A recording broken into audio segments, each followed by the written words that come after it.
Shalom Bapak Ibu yang dikasihi oleh Tuhan Yesus Kristus. Saat ini kita akan mendengarkan firman Tuhan. Namun sebelumnya mari kita satukan hati kita berdoa. Bapa di sorga, kami bersyukur kepada Tuhan untuk kasih penyertaan Tuhan yang boleh kami rasakan dalam kehidupan kami. Saat ini kami akan mendengarkan firman Tuhan. Berkati setiap kami yang akan mendengarkannya, dan juga Engkau berkati hamba-Mu yang akan menyampaikannya, supaya hamba-Mu boleh berkata-kata seturut dengan kehendak Tuhan. Dalam nama Yesus Kristus kami sudah berdoa dan bersyukur. Amin. Bapak Ibu yang terkasih, saat ini kita akan mendengarkan firman Tuhan. Nats firman Tuhan diambil dari kitab Injil Lukas pasal yang kelima, ayat yang pertama sampai ayat yang ke-11. Kitab Injil Lukas pasal yang kelima, ayat yang pertama sampai ayat yang ke-11. Demikian firman Tuhan, saya akan bacakan untuk kita semua. Penjala ikan menjadi penjala manusia. Pada suatu kali Yesus berdiri di pantai danau Genesaret, sedang orang banyak mengerumuni Dia hendak mendengarkan firman Allah. Ia melihat dua perahu di tepi pantai, nelayan-nelayannya telah turun dan sedang membasuh jalannya. Ia naik ke dalam salah satu perahu itu, yaitu perahu Simon, dan menyuruh dia supaya menolakkan perahunya sedikit jauh dari pantai. Lalu ia duduk dan mengajar orang banyak di atas perahu. Setelah selesai berbicara, ia berkata kepada Simon, "Bertolaklah ke tempat yang dalam dan tukarkanlah jalamu untuk menangkap ikan." Simon menjawab, "Guru, telah sepanjang malam kami bekerja keras dan kami tidak menangkap apa-apa. Tetapi karena Engkau menyuruhnya, aku akan menebarkan jala juga." Dan setelah mereka melakukannya, mereka menangkap sejumlah besar ikan sehingga jala mereka mulai koyak. Lalu mereka memberikan isyarat kepada teman-temannya di perahu yang lain supaya mereka datang membantunya. Dan mereka itu datang, lalu mereka bersama-sama mengisi kedua perahu itu dengan ikan hingga hampir tenggelam. Ketika Simon Petrus melihat hal itu, ia pun tersungkur di depan Yesus dan berkata, "Tuhan, pergilah daripada aku, karena aku ini seorang berdosa." Sebab ia dan semua orang yang bersama-sama dengan dia takjub oleh karena banyaknya ikan yang mereka tangkap. Demikian juga Yakobus dan Yohanes, anak-anak Zebedeus yang menjadi teman Simon. Kata Yesus kepada Simon, "Jangan takut, mulai dari sekarang engkau akan menjala manusia." Dan sesudah mereka menghela perahu-perahunya ke darat, mereka pun meninggalkan segala sesuatu lalu mengikut Yesus. Bapak Ibu yang terkasih, tema firman Tuhan bagi kita pada saat ini, panggilan menjadi murid. Panggilan menjadi murid.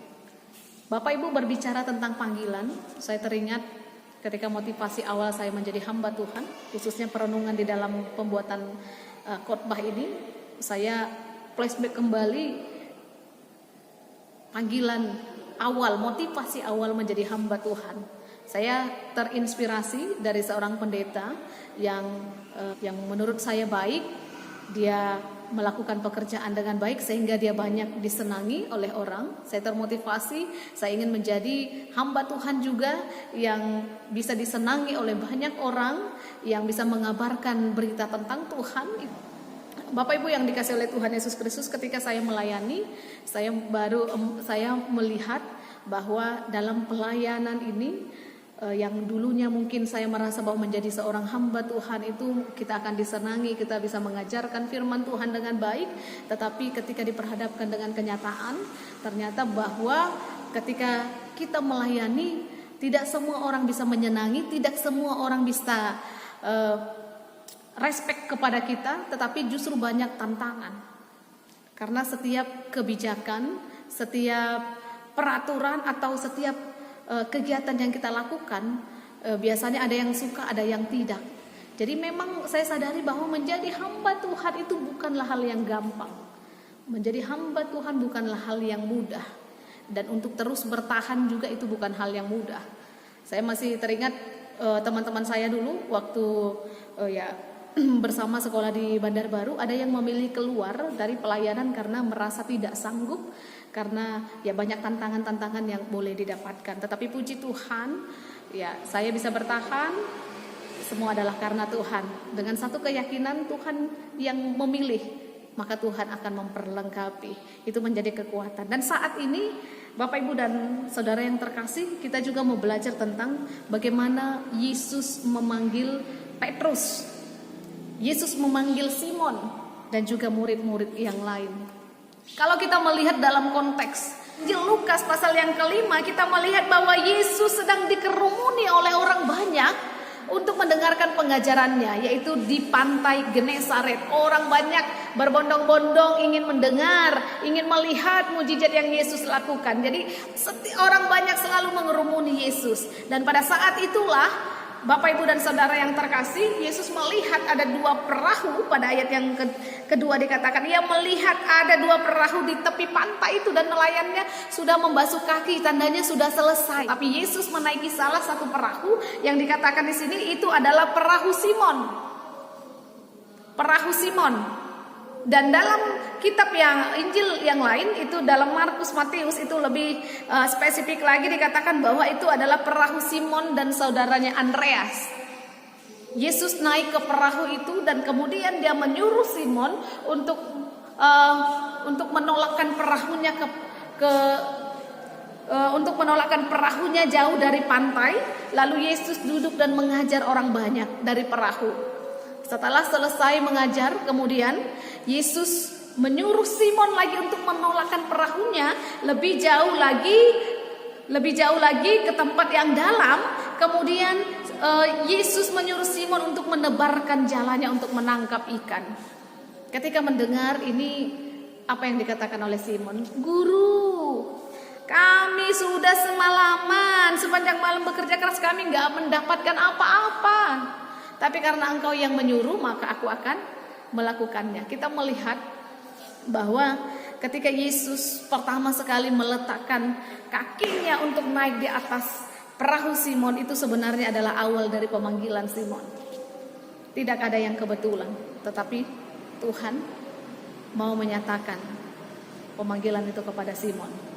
Itulah sebabnya saya percaya bahwa tidak ada yang secara kebetulan, tetapi semua terjadi atas rencana Tuhan. Dan ketika selesai mengajar, kemudian Yesus menyuruh Simon untuk menebarkan jalannya bertolak pada siang hari.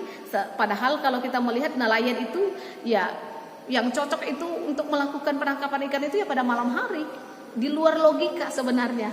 Tetapi kalau ayat yang kelima katakan tadi, ya Simon katakan, Tuhan udah sepanjang malam kami sudah bekerja keras, kami gak mendapatkan ikan, tapi karena engkau yang menyuruh, ya sudah aku lakukan. Kita melihat di sini ada keraguan sebenarnya, ada keraguan dalam diri, tapi dia gak mau menolak. Ini yang kita lihat sifat Simon ya. Dia tetap menerima Yesus meskipun apa yang Yesus lakukan itu sesuatu yang sebenarnya gak masuk akal. Gak masuk akal. Karena bagaimana di siang hari, tapi Simon tetap melakukannya. Dan kemudian apa yang kita lihat pada ayat yang ke-6 dikatakan, ketika jala itu ditebarkan, kemudian mereka menangkap sejumlah besar ikan sehingga jala mereka mulai koyak. Sampai dia panggil perahu yang lain, yaitu perahu Yakobus dan Yohanes, anak-anak Zebedeus. Mereka datang, kemudian mereka mengambil ikan itu, membuatnya, mengisinya ke perahu sampai perahu itu hampir tenggelam. Kemudian Bapak, Ibu, dan Saudara yang terkasih, disinilah Simon menyadari. Ayat yang ke-8 dikatakan, ketika melihat itu dia pun tersungkur di depan Yesus. Dia katakan, Tuhan, pergilah daripadaku karena aku ini seorang berdosa. Apa yang mau kita lihat di ayat yang kelima, ketika Yesus menyuruh dia untuk bertolak ke air yang lebih dalam, dia katakan guru. Dia sebutkan guru. Tetapi ayat yang ke-8 ketika mujizat itu terjadi, dia katakan Tuhan. Artinya kita melihat bahwa setelah mujizat itu terjadi, ada kesadaran dalam diri Simon bahwa yang melakukan itu adalah Tuhan. Disinilah kesadaran yang dirasakan oleh Simon. Sehingga ketika dia sadar bahwa itu adalah Tuhan, dikatakan dia tersungkur. Dia katakan, Tuhan, engkau pergilah dariku karena aku seorang berdosa. Dia menyuruh Tuhan pergi karena dia merasa tidak layak. Dia tidak layak untuk berhadapan dengan Tuhan. Karena aku ini adalah orang yang berdosa, itu yang dikatakan oleh Simon. Bapak, Ibu, dan Saudara yang terkasih, selanjutnya dikatakan semua orang takjub. Semua orang takjub kepada peristiwa itu. Kemudian apa yang dikatakan oleh Yesus? Dikatakan, Simon jangan takut, mulai dari sekarang engkau akan menjala manusia. Perkataan itu diungkapkan oleh Yesus karena Simon dia memiliki kesadaran dia mau tersungkur di hadapan Tuhan. Kemudian Yesus memberikan tugas kepadanya untuk menjadi penjala manusia. Bapak, Ibu, dan Saudara yang terkasih, ada 3 poin yang sebenarnya mau kita ambil dari nudge ini. Yang pertama, bagaimana untuk menjadi seorang murid? Bagaimana Simon ini sehingga dia menjadi murid? Karena kalau kita lihat perjalanan berikutnya ya, dia adalah murid yang dikasih oleh Tuhan Yesus Kristus. Dan yang kemudian dia setelah hari Pentakosta, ya 3.000 orang bertobat karena khotbah Petrus, dia dipakai oleh Tuhan secara luar biasa. Yang pertama kita melihat bagaimana awalnya dia menjadi murid. Pertama karena dia menerima Yesus. Dia menerima Yesus ketika Yesus naik ke perahunya, walaupun kondisinya pada saat ini dia sudah lelah. Kemudian dia bersiap untuk pulang, tetapi ketika Yesus naik ke perahunya, dia membiarkan Yesus untuk mengajar dari atas perahunya. Itu yang pertama, menerima Yesus. Yang kedua, kalau kita melihat di sini ayat yang ke-8, percaya kepada Tuhan. Menerima, kemudian percaya kepada Tuhan. Ini pengakuan yang dilontarkan oleh Simon. Dia katakan, Tuhan, pergilah daripadaku karena aku orang berdosa. Dia mengakui bahwa dia adalah orang yang berdosa sehingga tidak layak karena Tuhan itu kudus. Tetapi kemudian Tuhan kasih kepada dia tugas, yaitu menjadi penjala manusia. Dan apa yang mau dilakukannya? Ayat yang ke-11 itu dikatakan, dan sesudah mereka menghela perahu-perahunya ke darat, mereka pun meninggalkan segala sesuatu lalu mengikut Yesus. Yang ketiga, yaitu dia melakukan apa yang diperintahkan oleh Yesus. Dia kasih tugas, sekarang engkau akan menjadi penjala manusia. Dan karena itu, dia meninggalkan segala sesuatu untuk mengikut Yesus. Jadi menerima, percaya, dan melakukan. Ini adalah kriteria untuk menjadi murid Yesus Kristus. Bapak, Ibu, dan Saudara yang terkasih, bagaimana dengan kita? Apakah kita percaya? Apakah kita menerima, percaya, dan melakukan kehendak Tuhan? Menjadi penjala manusia. Apa yang dimaksud dengan penjala manusia, Bapak, Ibu, dan Saudara yang terkasih? Ketika Simon, dia percaya kepada Tuhan, maka dia sudah menjadi murid. Kemudian yang menjadi tugas murid selanjutnya adalah murid yang menghasilkan murid. Jadi tugas kita orang yang percaya kepada Tuhan sebenarnya adalah memperkenalkan Kristus kepada orang lain sehingga orang lain bisa percaya kepada Tuhan. Inilah yang menjadi tugas kita, tugas setiap orang yang percaya kepada Tuhan. Kalau mungkin itu dulu adalah Simon, tetapi sekarang tugas itu diberikan kepada setiap orang yang percaya. Matius pasal yang ke-28, amanat agung katakan, pergilah jadikanlah semua bangsa muridku. Dan itu adalah tugas setiap orang yang sudah percaya dan menerima Kristus. Itu menjadikan semua orang murid, memperkenalkan Kristus melalui kehidupan kita. Ini yang mau kita lakukan, Bapak, Ibu, dan Saudara yang terkasih. Sebagai hamba Tuhan, kita mau memperkenalkan Kristus lewat pelayanan kita, lewat kehidupan kita. Dan bagi kita juga bisa melayani Tuhan di tengah profesi kita masing-masing. Kita bisa memberitakan Tuhan lewat profesi kita masing-masing. Firman yang nyata itu adalah kehidupan kita. Mungkin gak semua orang bisa berkata-kata tentang Kristus, tetapi orang lain akan melihat kehidupan kita, perbuatan kita. Ini adalah firman yang hidup dan firman yang nyata. Bapak, Ibu, dan Saudara yang terkasih, hari ini kita mau diingatkan oleh firman Tuhan bahwa orang yang percaya kepada Kristus adalah murid Kristus.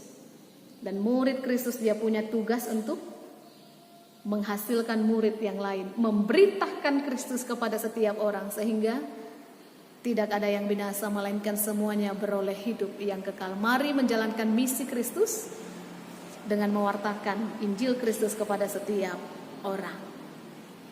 Demikian firman Tuhan, mari kita bersatu di dalam doa.